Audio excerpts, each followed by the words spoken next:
Oke, halo. Jumpa lagi dengan kami, Bila Terang Project. Saya Amin. Hari ini kita kedatangan tamu lagi, dua sosok yang cukup fenomenal di Solo. Di samping saya ada Mas Aulia Haryo selaku Presiden Pasopati dan Pak Anjas sebagai mantan Direktur Bisnis Persis Solo dan mantan manajer Persis Solo. Dan beliau salah satu apa ya? pegiat salah satu pegiat sepak bola di Solo. Oke, selamat datang Mas Pak. Selamat datang.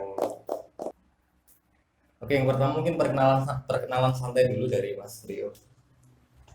Nama saya Aulia Haryo Suryo. Saya pendiri Pasopati.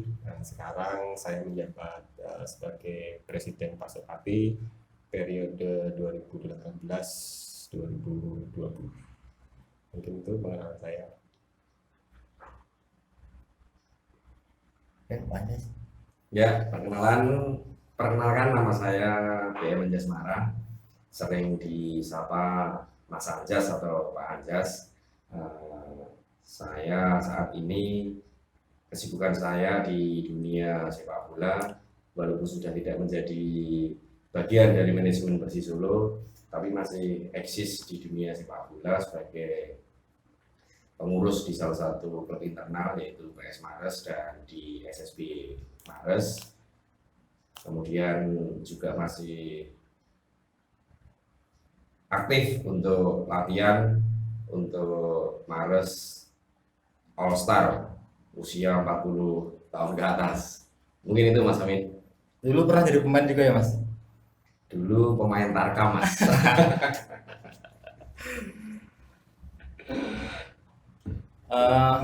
Aku mau ke Mas Rio dulu nih.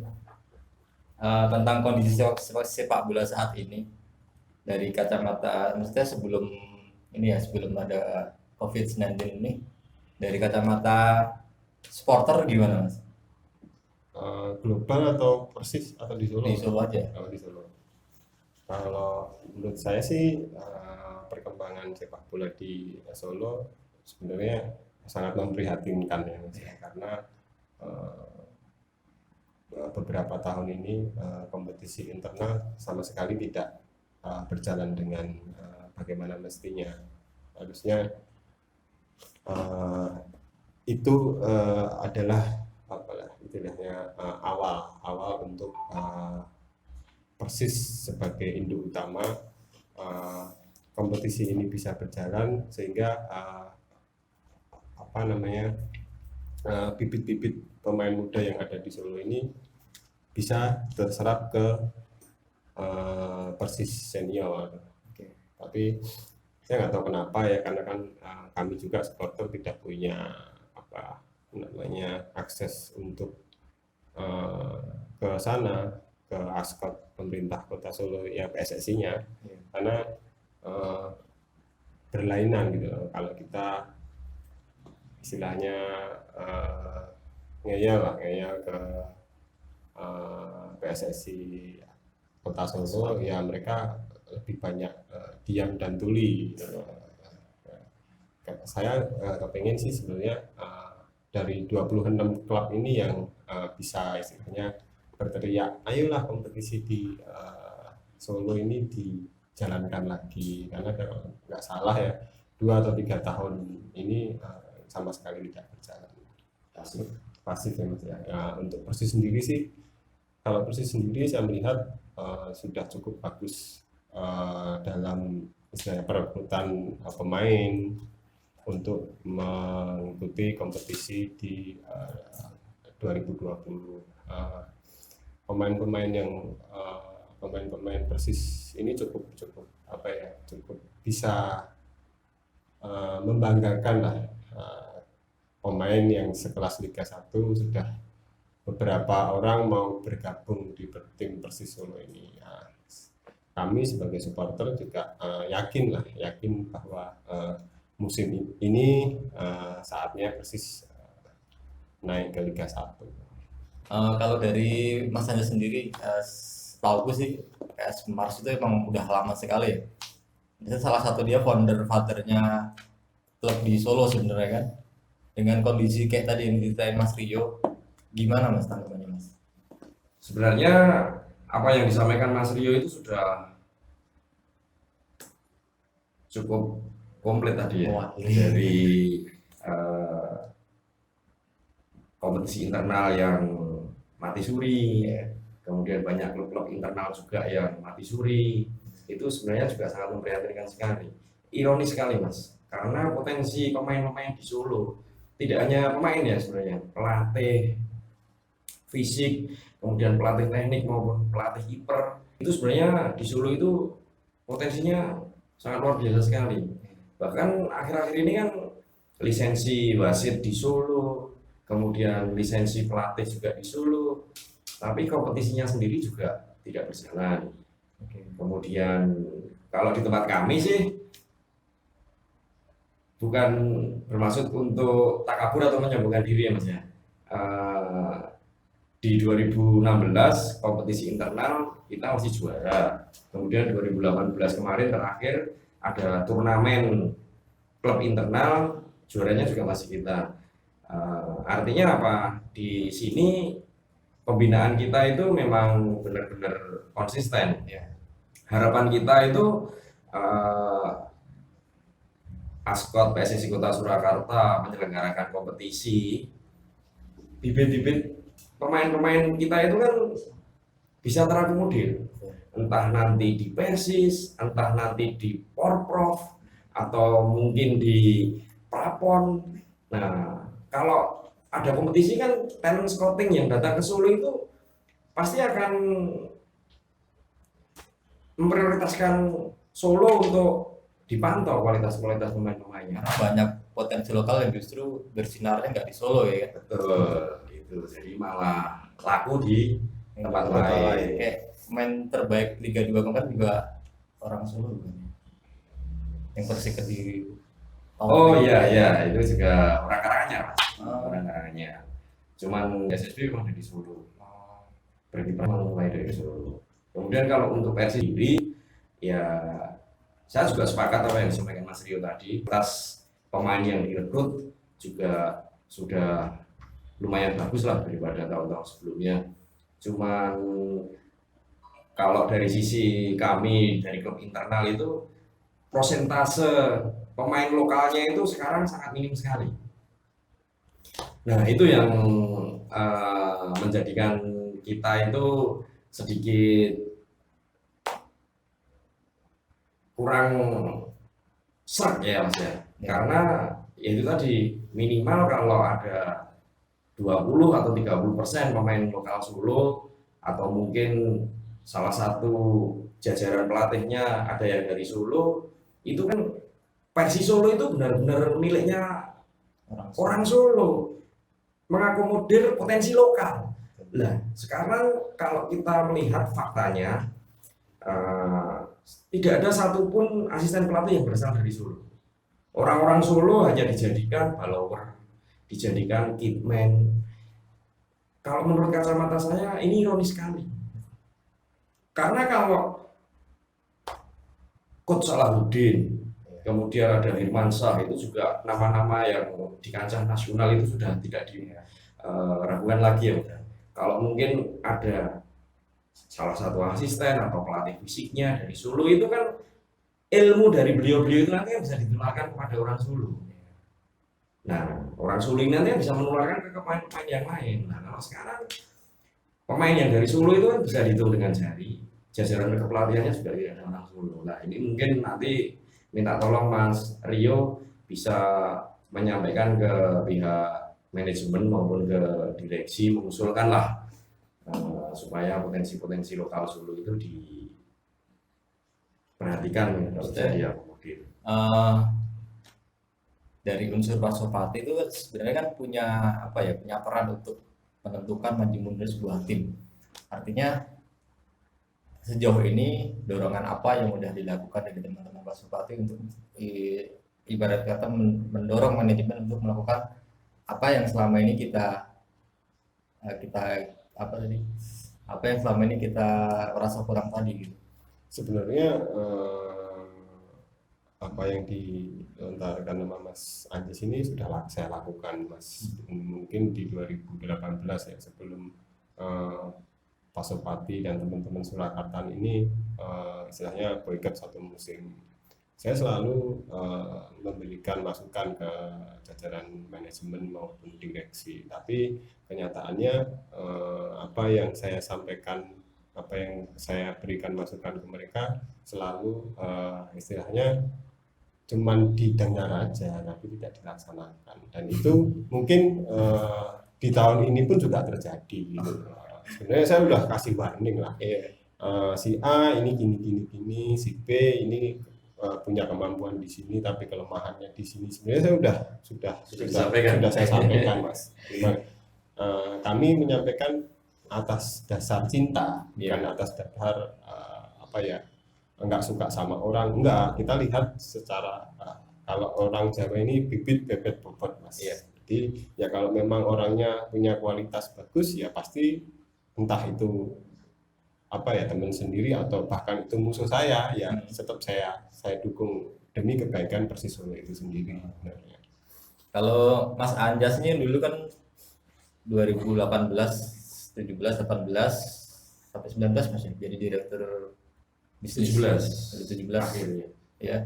Itu perannya supporter untuk memasukkan tim, maksudnya untuk ke UAS dari sisi keuangan itu seberapa besar gitu? Kalau pemasukan dari segi bisnis itu di 2017 dan di 2018 kemarin itu kalau menurut saya sangat luar biasa sekali. Yang pertama dari penjualan tiket, kemudian dari penjualan jersey, dan ada beberapa teman-teman supporter itu yang memberikan masukan untuk kita sounding ke beberapa perusahaan yang mana teman-teman supporter itu malah mempunyai link. Contohnya di Gojek, kemudian di Torabika, itu kita dapat link ke sponsor itu juga dari teman-teman supporter. Kemudian penjualan e-board, itu kan rata-rata yang pasang itu kan teman-teman supporter yang mempunyai usaha. Nah itu kalau kemarin di global dari tahun 2017 dan ke 2018 itu ada kenaikan persentase. Kira-kira kalau dari tiket merchandise itu bisa menutup berapa persen kebutuhan tim selama satu musim? Kalau tiket saja itu Mas ya, itu 20%. Itu penjualan tiket saja itu. Kalau semacam merchandise, aparel itu ya 10-an.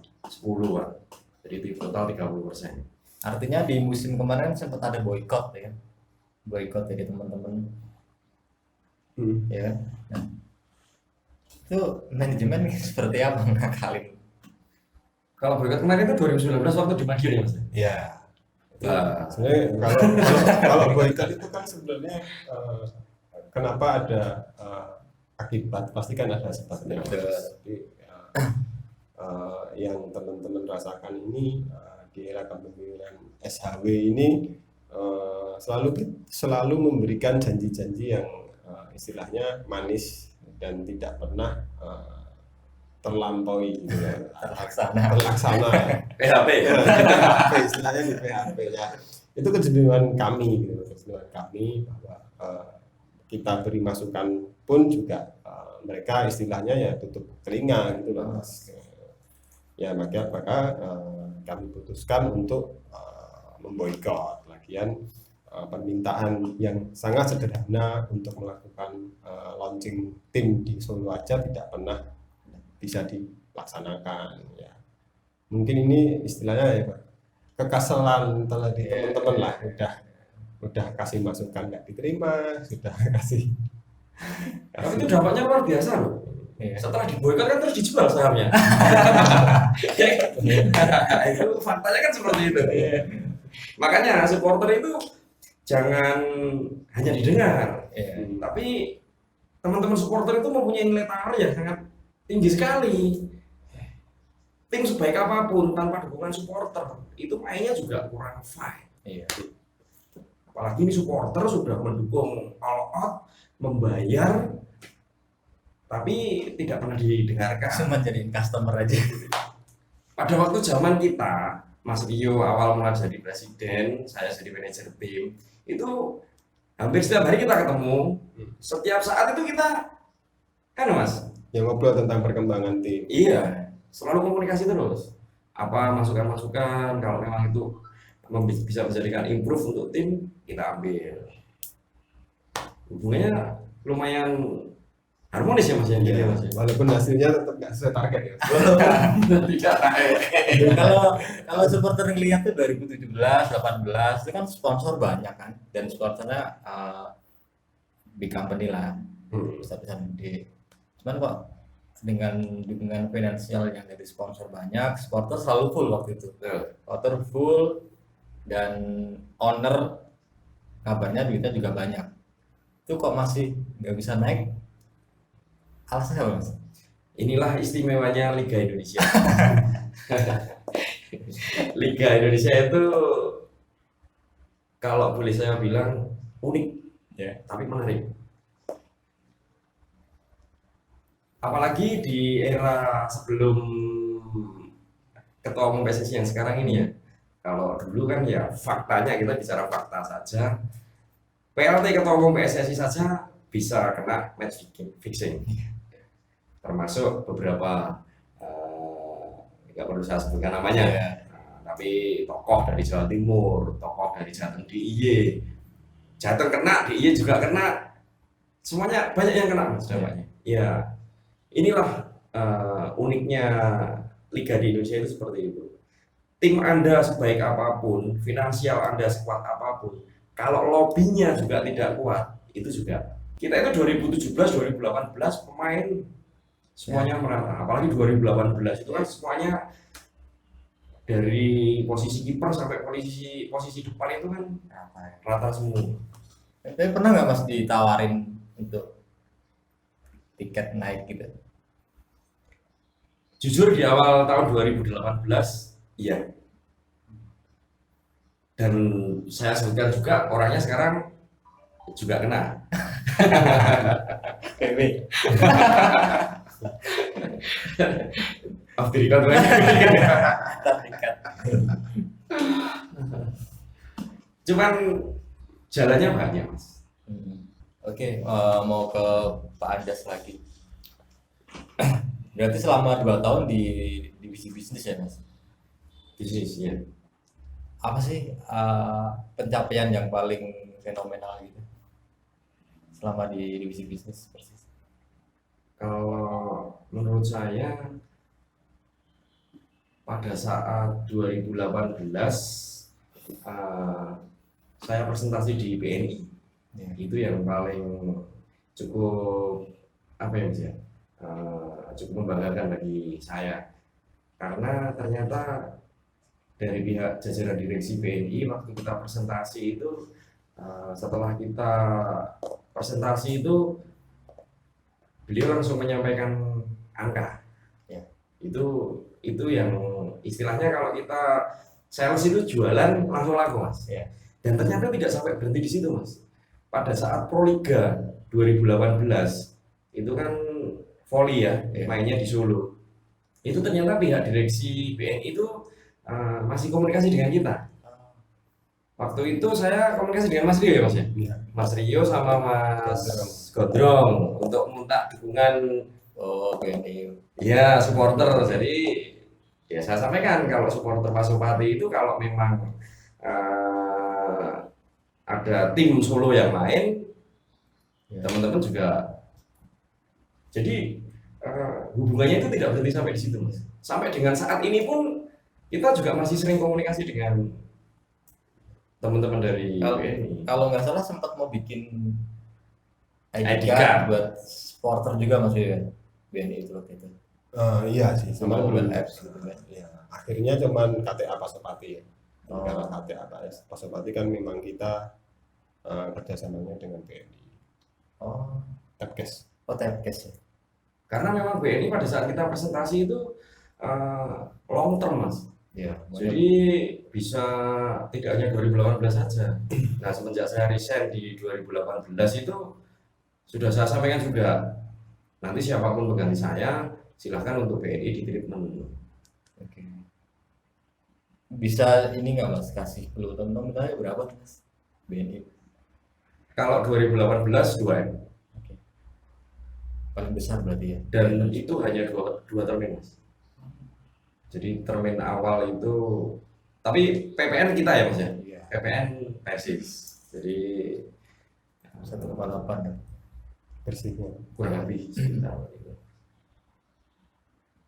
Tapi kan juga besar masih depan sini. Iya. Terus untuk sekarang kan udah pindah CEO, udah dibeli Vijaya. Gimana ceritanya? Maksudnya kondisinya sekarang gimana? Lebih baik kah atau lebih buruk? Kan banyak supporter yang bertanya-tanya. Maksudnya kelihatannya kan pemainnya bagus-bagus. Cuman kan nggak tahu di belakangnya tuh ada apa gitu. Ya. Supporter banyak yang nanya juga. Manajemen yang sekarang sih ya masih sama lah ya. Istilahnya di era SHW. Karena apa? Karena saya melihat tidak ada belum melihat kinerja teman-teman manajemen itu untuk mengarah ke lebih baik lagi dan lebih profesional. Tapi sempat diajak sharing gitu sama manajemen. Kalau diundang pernah sih dijanjikan beberapa kali, baik oleh Vijma, Pak Asmi. Cuman ya nggak tahu kenapa selalu gagal gitu loh. Misal Solo tanggal Rabu yo nanti ketemu gitu loh. Saya janji hari Rabu, ternyata dia sibuk. Saya udah beberapa kali sih meminta waktu untuk berdiskusi. Bahkan saya memberikan surat resmi sebelum Pak Sopati yang kedua kemarin. Sebenarnya saya pengen ketemu dengan teman-teman dari manajemen untuk sekedar mengetahui siapa sih jajaran manajemen Persis 2020 setelah setahu saya manajemen Persis 2019 dibubarkan ketika tidak lolos. Berarti kalau ada kompetisi resmi lagi, berarti kan pasti ada reserve kan. Ada launching nggak sih tahun 2020 ini? Belum. Manajemen dan Ya, makanya saya memberikan surat resmi dari Dewan Pimpinan Pusat Pak Sopati untuk sekedar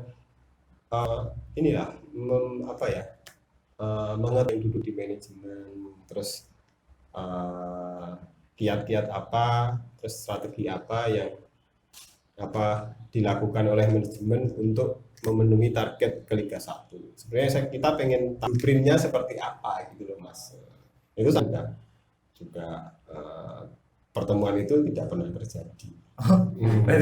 dari owner lama kalau sama SHW pernah ya dia ketemu emang. Pernah. Sama yang ini malah belum nih. Yang ini belum.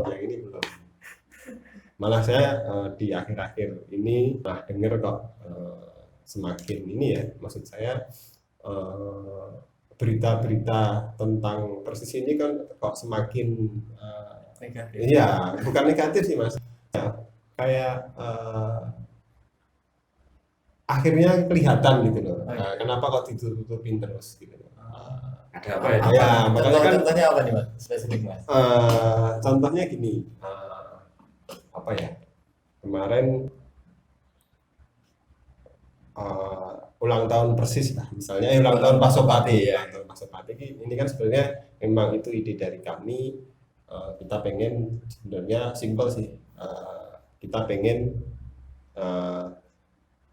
peresmian Stadion Manahan ini diresmikan sebelum musim kompetisi ini dimulai. Nah, sebenarnya tujuan kami cuma itu, karena kalau melihat schedule dari Menteri PUPR itu kan di akhir Maret, padahal Liga itu tanggal 13 kalau nggak salah, 13 Maret ya. Makanya kan kita mengejar supaya jadi bisa main di Manahan ini untuk mengejar supaya bisa diresmikan Pak Presiden, dan itu akhirnya kan terjadi. Dan satu lagi, kita pengen juga manajemen ini bisa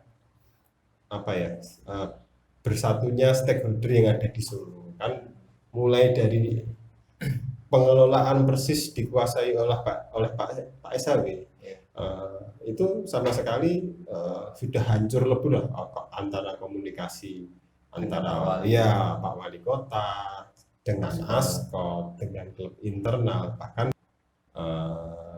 supporter sendiri ini kan nggak akur toh, Mas. Kalau dari owner yang baru ini untuk klub internal udah pernah dilibatkan gitu Mas untuk apa gitu? Sama sekali. Ascot juga sama sekali. Kalau Ascot kayaknya juga belum sih Mas. Cuman itu sudah pernah dijanjikan Wijaya waktu dia konferensi pers di Hotel Ali. Dia sukanya Barca sih. Ya itu tadi Mas, seperti yang disampaikan Mas itu tadi, terlalu banyak PHP. Terus pas ulang tahun Pasopati kan sama Persib ya. Nah, itu Persis Solo ini maksudnya dari manajemen ada sumbangsi apa Mas? Nggak ada. Sumbangsi apa nggak ada. Berarti Persis Solo sebagai tamu di Solo. Sebagai tamunya Pasopati waktu itu. Kita sebagai panitia memang pengennya seperti itu. Memang kita pengen ini hari jadi Pasopati dan Kota Solo.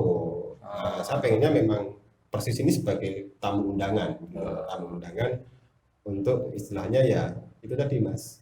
Kami pengen momen peresmian ini sebagai menyatukan satu stakeholder yang ada di Kota Solo. Karena apa nggak langsung sekarang launching waktu itu? Itu sudah diminta untuk ASMI, bahkan pun juga sudah menawarkan, cuman nggak tahu kenapa H-8 mungkin ya, H-8 itu mereka cancel sendiri. Belum sih ya. Sebenarnya kan kalau pas ulang tahun Pasopati itu pemain udah cukup lengkap kan, maksudnya dari sisi tim pelatih juga udah lengkap. Cuman emang alasannya sih kemarin jersinya belum jadi dan belum ada sponsor. Oh iya. Katanya seperti itu. Oh iya Mas. Mas Adas nih pasti tahu karena namanya divisi bisnis yang udah lama. Maksudnya dulu pernah pegang divisi bisnis. Pasti kan sponsor nelpon lagi ke Mas Anjas. Sponsor yang lama kayak BNI, Torabika, Gojek gitu, Korsa. Tahun dulu taunya Mas Anjas sebagai direktur bisnis. Kenapa sekarang kok hilang dari jersey? Ya kemarin kan saya sudah menyampaikan ya Mas ya, di 2018 pada saat saya sebelum resign itu sudah pernah ninggali Weling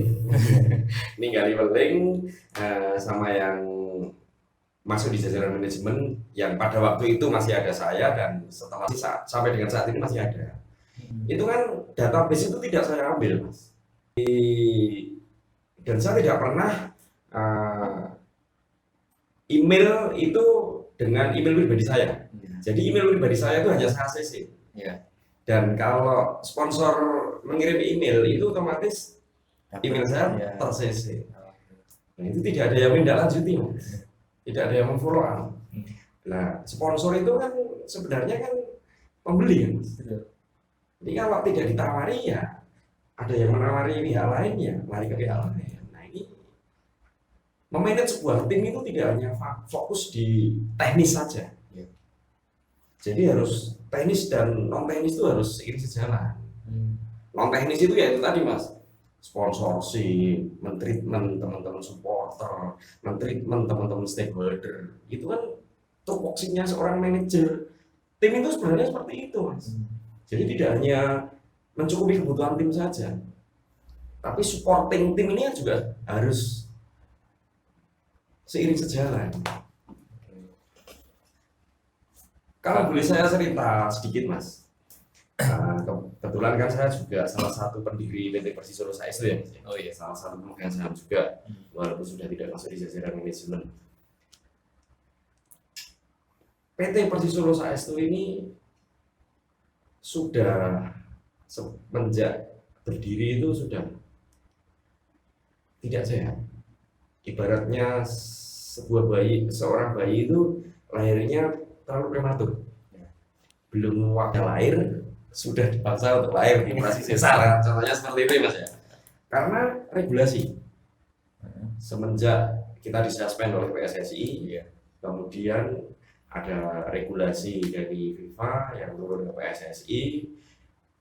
statuta PSSI jelas di situ bahwasanya klub profesional sekarang harus berbadan hukum. Ya. Mendirikan sebuah PT, kemudian harus ada pemegang saham dan lain sebagainya, bla bla bla. Nah, pada saat itu kita mau ikut kompetisi itu harus syarat administrasi ini harus lengkap. Nah, makanya dari itu waktu itu kita itu kejar target. Ya. Dan akhirnya di tahun 2016 itu kan ada ISC ya Mas? Iya, Indonesian Super Iya. Championship itu. Nggak Nah. selesai juga kan kompetisinya tuh.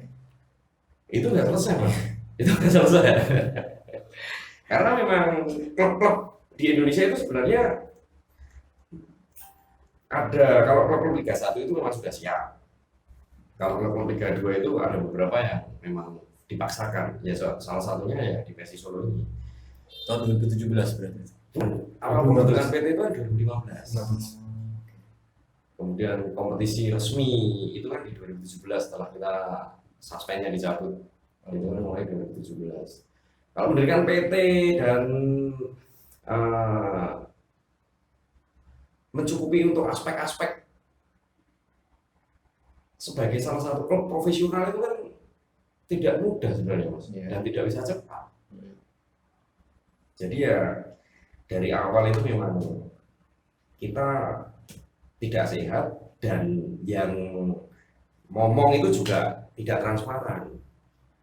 2017 katanya SHW masuk itu sebagai darah baru, ternyata sebagai investor, malah sahamnya sekarang diambil alih 90%. Ini kan sudah tidak transparan dulu Mas. Iya kan Mas Rio? Betul. Katanya sponsorship, ternyata sahamnya dikuasai oleh mereka. Kemudian setelah itu dijual ke Vijaya pun kita sebagai pendiri juga nggak tahu Mas, tiba-tiba Vijaya sudah menguasai 70%. Artinya kan Mas Anja ini sebagai pendiri dan berarti ya pemegang saham juga di PT Persis Solo saat itu pembentukan itu. Iya Mas. Terus pas penjualan ke SHW itu, Nah jadi gini Mas, dari 26 klub internal itu kan memberikan kuasa kepada Ketua Umum Maskot PSSI Kota Surakarta untuk mewakili 26 klub ini tadi yang masing-masing klub itu mempunyai saham 1%. Nah, artinya 26%. 26%, betul. Yang 74% itu artinya sahamnya publik. Oke. Logikanya di jual belikan itu kan yang 74% itu Mas, karena yang 26% itu. Nah, sekarang saya mendapatkan informasi lagi itu, Mas Rio juga sudah punya datanya itu, saham kita itu hanya jadi 10% Mas. Karena dijual 90% ke SHW. Iya, kalau di breakdown itu kita hanya punya 0,sekian% Mas. Nah terus uang penjualan masuk kemana? Sampai dengan saat ini kita juga nggak tahu di tahun 2017 itu. Tapi kita sudah pegang MOU-nya. Nominalnya berapa? Ada nominalnya? Ada. Cuman uangnya nggak tahu kemana Mas. Nggak tahu. Tidak ada pelaporannya Mas. Lalu tadi di awal kan saya sudah sampaikan kalau SHW masuk itu awalnya kan sebagai sponsorship, Iya. sebagai investor. Waktu itu kan pada saat launching kan darah baru semangat baru. Nah, setahu kita itu kan ya wah sponsorship tunggal. Ternyata sahamnya malah dikuasai oleh mereka. Jadi sekarang orang Solo itu hanya sebagai penonton. Ya artinya yang normal berarti tinggal 10% ya. Itu pun klub internal ya. Klub internal Ada 26. 26, 10% dibagi 26. Enggak, 33 orang. 33 nama. 33 nama. 26 orang plus 7 pendiri. Artinya tidak menutup kemungkinan Persis bisa pindah dari Solo. Kalau dilihat di klausulnya enggak sih? Guys, Enggak bisa karena dia punya hak paten yang tidak boleh dilanggar oleh investor baru. Oh. itu Harusnya kuat. hak intelektual itu sudah melekat Mas. Home base, warna jersey, nama dan logo itu sudah nggak bisa diubah. Oke. Jadi 4 item ini sudah nggak bisa di wah-wah. Kalau kondisi tim sekarang tahu nggak Mas? kalau dapat info biasanya kan infonya A1 ini. Kondisi tim sekarang ini kompetisi belum mulai, sedangkan Persis kan dari bulan Januari atau Desember bikin ngerebutin tim gitu mas. Itu paling awal, Iya makanya paling awal, paling siap. artinya pengeluaran banyak. Jelas. Terus kompetisi terancam batal kan. Iya. itu gimana maksudnya, gaji pemainnya terus sponsornya ada info nggak seperti apa? Kalau sponsor kan sejauh ini kan kemarin pada saat launching itu kaosnya polosan ya Mas Herio ya. Launching polos. Jadi Kalau nggak ada sponsor, nggak ada sama masalah. Persib masih ada sponsor ya, 4 kan? Iya. Sudah di launching di Instagram resminya. Oh, justru malah nggak ada sponsor. Versi tidak ada sponsor. Versi tanpa sponsor. Oh, cuman emang udah ada MOU dengan beberapa sponsor. Tapi ada proposalnya Mas. Ya mungkin itu belum di launching. Mungkin ada 2 kali launching jersey versi tanpa sponsor atau mungkin disusuli jersey dengan sponsor. Bisa jadi kan strategi manajemen kan masing-masing. Tetap berpikir positif aja. Iya, berpikir positif. Terus ini kan lagi KLB di Solo. KLB di Solo ini kalau lihat dari sosmed kan pindah. Pemain kemana ya? Pulang. Pulang ke rumah masing-masing. Dan ntar kalau KLB selesai baliknya ke Ya ke mes. pindah. Ke mes. Kenal mesnya di mana kan belum Atau belum di open public juga mesnya di mana? kurang tahu saya karena selama ada KLB ini memang tidak pernah berkomunikasi dengan jajaran manajemen Persis Solo. Terus juga sempat lihat di sosmed sih, macam gaji telat gitu, iya nggak sih? Februari ya, Oh iya. karena saya udah komplain juga ke CEO Pak Asmi juga menyampaikan apakah berita yang saya dapat benar, dan saya konfirm ke manajer tim dan CEO Persis ya betul. Alasannya mas? Mereka nggak kasih alasan apa. Berapa lama ya telatnya? Kalau nggak salah kemarin 9 Februari. 9 hari berarti kan? Mereka juga gini mas, jadi ada yang beralasan nggak barengan. Oh. Saya nggak kurang tahu ya, kan saya nggak. Maksudnya gajiannya nggak barengan gitu? Iya, nggak barengan. Jadi ada yang ada tanda tangan kontrak tanggal 5, ada yang tanggal 6, ada yang tanggal 15. Ya, mereka beralasan berbeda-beda. Cuma saya nggak tahu karena kan kami sebagai supporter memang sudah berikrar tidak akan masuk terlalu dalam. Cuman ketika keluar dari istilahnya janji-janji mereka ya kita baru masuk. Tapi kalau masalah istilahnya mau digaji tanggal berapa sih kita nggak mau sampai ke sedetil itu gitu. Yang penting gajian. Iya, gajian. Iya. Katanya bikin super klub kan, kayak Barca, Real Madrid, kayaknya telat gimana? Kalau telat 1, 2, 3 hari itu sebenarnya dari zamannya Pak SHW juga sering seperti itu mas. Itu kan reasonnya atau alasannya itu jelas. Bang, Karena sistem penggajian pada saat saya jadi manajer tim adalah payroll. oke. Jadi mau kontrak tanggal 1, kontrak tanggal 9, begitu join date-nya di bulan itu, ya di bulan selanjutnya itu gaji 1 keluar, semuanya keluar. Dari pelatih, pemain, termasuk supporting team, security, driver, buton, itu kan termasuk supporting team. Itu ya keluar dari itu juga. Kalau dibuat konsep per kontrak, Iya, kayak Barca. Ya tiap hari gajian. tiap hari gajian. Tiap hari kebang. Ya, tiap hari kebang. Ini kan tidak make sense Nggak profesional lah. dengan slogan yang disampaikan profesional itu. Masa detailnya nggak tahu loh mas, cuman itu alasan aja mungkin. Kemarin juga ada, kan masih ada beberapa pemain saya yang masuk. Iya. Ya, Itu kemarin sih juga yang satu itu sudah gajian, yang satu belum besok. Karena gini Mas, kalau pemain-pemain saya yang Itu di dapat tim, Mars ya, maksudnya Iya. Mars ya? itu eh, bukan setiap gajian dan kita tidak memaksakan. Jadi kalau dia dapat rezeki, itu biasanya memberikan kontribusi ke tim. Ke PS Mars. Ya, entah memberikan bola, entah memberikan air minum. Ya. Karena klub kita itu bisa hidup sampai dengan sekarang itu ya dari teman-teman, dari anak-anak pemain-pemain yang dapat tim. Oke.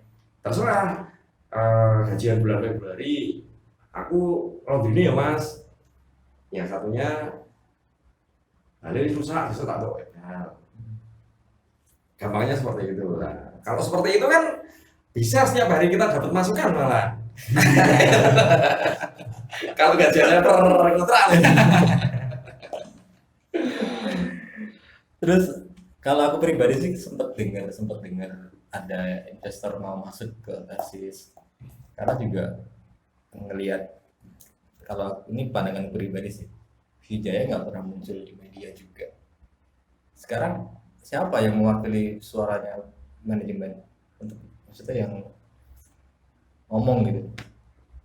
CEO nggak pernah. Media officer mungkin. Tapi benar nggak Mas, ada investor yang lirik Persisolo lagi gitu? Banyak. Kalau saya melihat ya pasti banyak lah Mas, apalagi siapa sih yang nggak pengen istilahnya membiayai Persisolo dengan basis supporter yang besar satu, terus stadion megah, kota yang sangat strategis kemana-mana, dan yang paling penting itu kota dari Presiden Republik Indonesia. Itu kan mempengaruhi, mungkin ya bisa kemana-mana lah. Ibaratnya itu Persis itu gadis cantik. Cuman orang tuanya itu nggak gula mentah, nggak mau ini.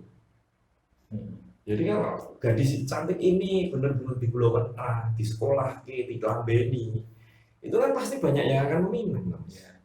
Wong sekarang aja orang tuanya kurang perhatian aja masih banyak.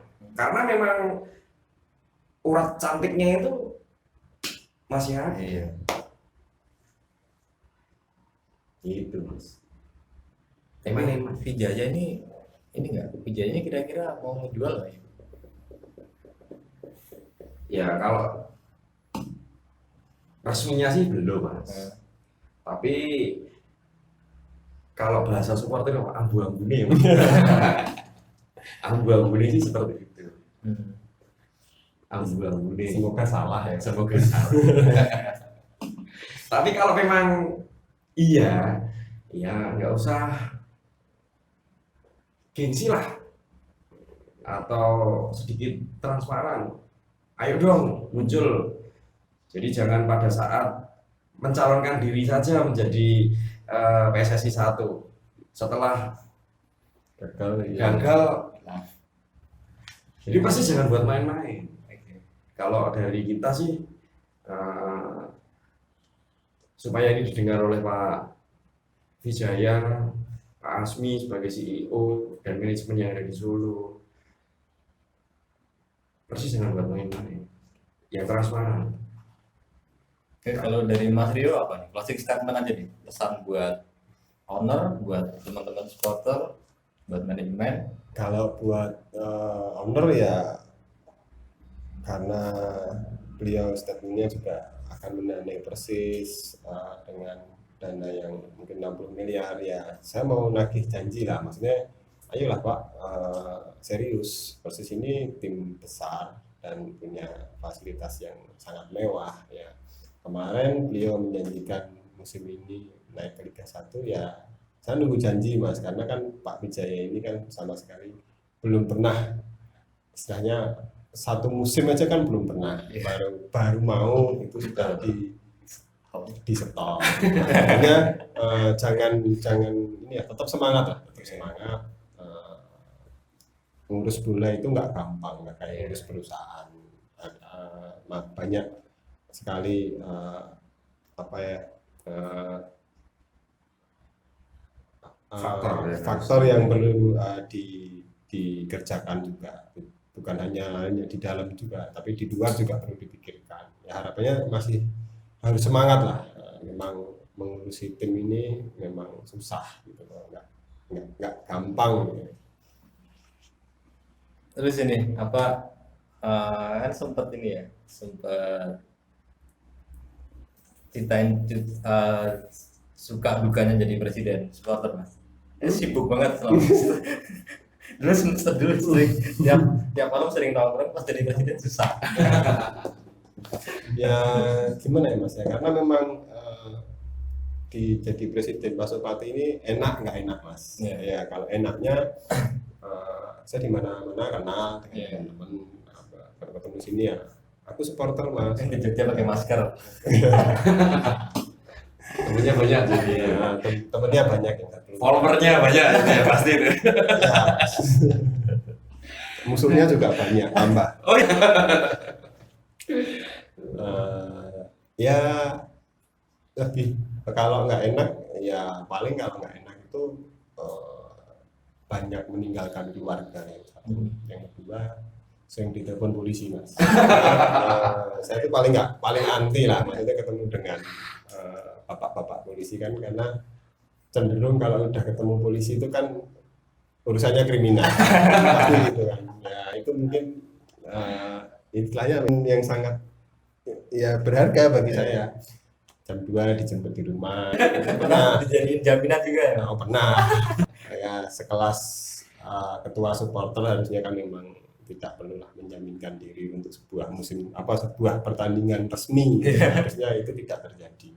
Itu gimana sih ceritanya kok bisa jadi penjamin gitu waktu di Madiun waktu nggak salah? Ya itu sebenarnya ya agak marah juga sih sebenarnya dengan manajemen, karena manajemen sebenarnya tahu bahwa pertandingan Persis Solo lawan PSM itu memang mereka sebenarnya merencanakan tidak akan menjual tiket. Tapi entah kenapa dari ketua Panpel itu sudah memberikan jatah kuota ke supporter. Bahkan dari cetak tiket. Iya, dan makanya kan tiket sudah kita mau berangkat itu sold out. Iya, Pasti pasti sold soal. out. Setelah itu surat dari Kapolresta Madiun bahwa supporter Solo tidak boleh berangkat bagaimanapun, pengayal nggak bisa kan, pengayal tetap dipukul mundur. Ya akhirnya kan H-1 saya ketemu dengan teman-teman Korwil juga, teman-teman Surakarta juga, dan saya rata-rata ini Mas ke ketua Panpel itu saya jemput di kantornya. Saya minta untuk klarifikasi ke teman-teman yang udah koordinasi tiket sampai Tiket udah kebayar semua berarti. bukan kebayar, tapi sudah kalau tiketnya presale Mas. Jadi kan memang kita sebagai DPP sudah terima uangnya, cuman belum terima tiketnya. Cuman uang udah di saya semua, di kami semua.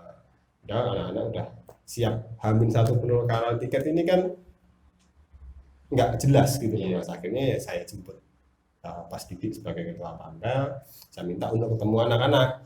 Ya akhirnya disepakati bahwa kita berkoordinasi dengan pihak Madiun bahwa nekat berangkat itu masih cuman saya juga ngomong ke Mas Wi bahwa saya akan bawa rombongan besar ini ke sana, rombongan besar 20.000 ya, itu ke sana. Ya waktu datang juga waktu saya dipanggil di Polresta juga udah marah, Pak Kapolres juga udah marah. Di Polresta Madiun. Di Polresta Madiun. Jadi saya datang sama Mas Didi udah, siapa kamu? Saya ini. Pokoknya kalau sampai rusuh di sana, kamu yang pertama saya ambil. Ya saya karena maju kena, mundur juga kena Mas. Karena posisi 20.000 teman-teman di sana belum jelas mendapat tiket apa enggak, belum jelas itu boleh ditonton apa enggak, itu kan enggak jelas Mas. Tapi di Madura ada yang jualan tiket loh Mas. Ya makanya itu saya juga heran gitu loh. Wong saya datang di sana kan, saya datang paling tengah tiga itu ada saya ditawarin tiket. Iya. Padahal tiketnya itu saya yang bawa. Ya nggak tahu ini yang main siapa.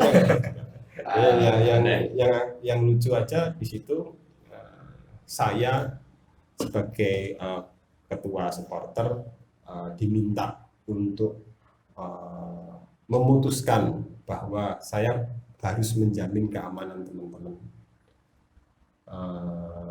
dengan hitam di atas putih.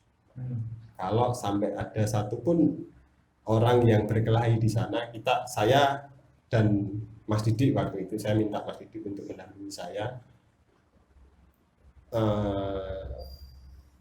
Nek kena ya wong loro Mas aja. Aku ora nomor aku ora nomor duitnya, Cuman saya berani menjaminkan diri untuk warga itu. Coba akhirnya gimana? Akhirnya yang saya sangat sesalkan apa? Jadi di situ saya mengetahui bahwa sebenarnya manajer tim Dedi Lawe itu tidak menginginkan teman-teman supporter Solo ini datang. jadi faktor satu orang dia mengubah. Iya, Keputusan. iya. Jadi saya juga jadi tahu bahwa tidak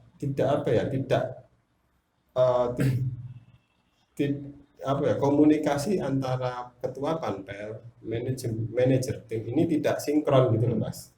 Yang satu manajer tim ngomong kalau nggak boleh ditonton teman-teman supporter, tapi ketua panpel menjual tiket presale, kan ini lucu. Nah terus saya ke sana bahwa orang segitu banyak suruh jamin, kan ya lucu Mas. Ya saya jadi tahu gitu loh.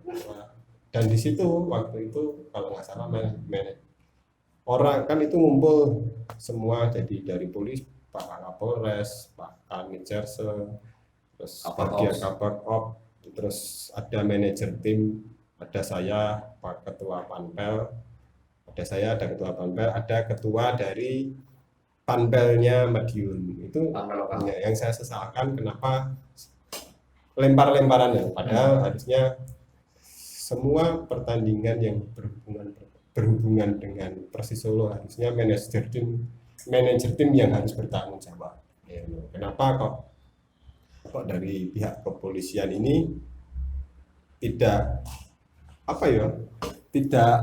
ngoyak ke manajer tim, malah ngejarnya ke ketua supporter. Ini kan lucu Mas. Dan dia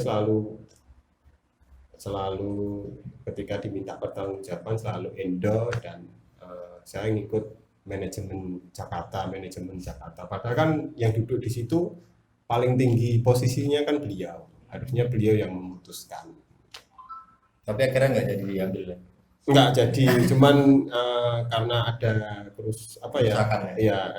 kebetulan setelah pertandingan ada wartawan yang kena kena timbuk helm. Ya terus akhirnya Sabtu sama Minggu saya dipanggil ke sana. Ya lumayan ya Mas. 20 lebih ya. Oh iya. 20 juta lebih. Itu ganti rugi. Itu pure dari uangnya DPP atau Iya, dari uangnya DPP Pak. Oh, kita sempat saweran itu ya? Sempat buka donasi. Enggak. Kas. Iya. Manajemen nggak mau tahu itu Mas. Setelah 2 minggu. Setelah 2 minggu mereka ngasih kita 9 juta, dan itu masih dipotong 900 untuk ngelas pagar. Ngelas pagar Stadion Madiun. Jadi 9 juta masih dipotong 900.000 untuk ngelas. Pagarnya jebol. Pagarnya jebol di selatan kalau nggak salah, selatan belakang tower. Oke. Mungkin cukup kita ngobrol-ngobrolnya. Makasih udah datang ke Gelap Terang Studio. Sampai jumpa di season berikutnya. Mudah-mudahan kita masih bisa ngobrol lagi ke depan. Siap. Bye.